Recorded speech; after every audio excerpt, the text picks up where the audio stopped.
A lot of people are starting to wake up to the idea that our trusted news outlets often spread some, let's call it biased information. This is total news to some people, and it's a kind of rude awakening. People are starting to get angry and feel betrayed.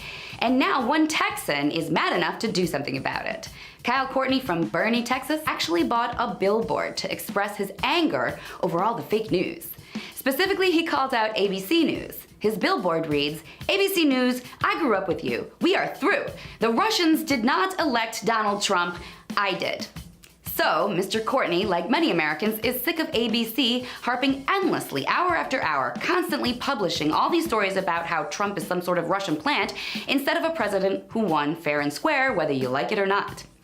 Fox News reached out to Mr. Courtney, who told them that he just watched too much misinformation and is so colossally sick of it. He said he only watched ABC News as a kid growing up in Texas, but that they've clearly lost touch with America. He said, "I'm not in the brainwashing business, but the liberal media is." And he said it's not just the constant harping on the Russia conspiracy theory. He said he started to get annoyed with ABC back when Bush was president, and they constantly told people to hate on him.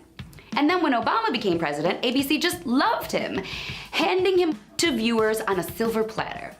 Mr. Courtney said that he didn't even have anything against Obama, but the fact that the media just gushed all over him all the time and didn't take him to task like they did Bush was maddening.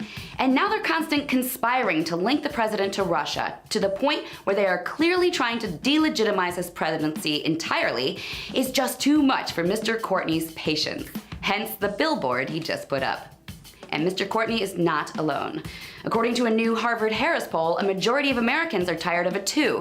64% of voters said these Russian investigations are hurting the country, and they want the media and the government to focus on real issues like healthcare and jobs. Whether or not the media will stop with their witch hunt long enough to actually hear that remains to be seen.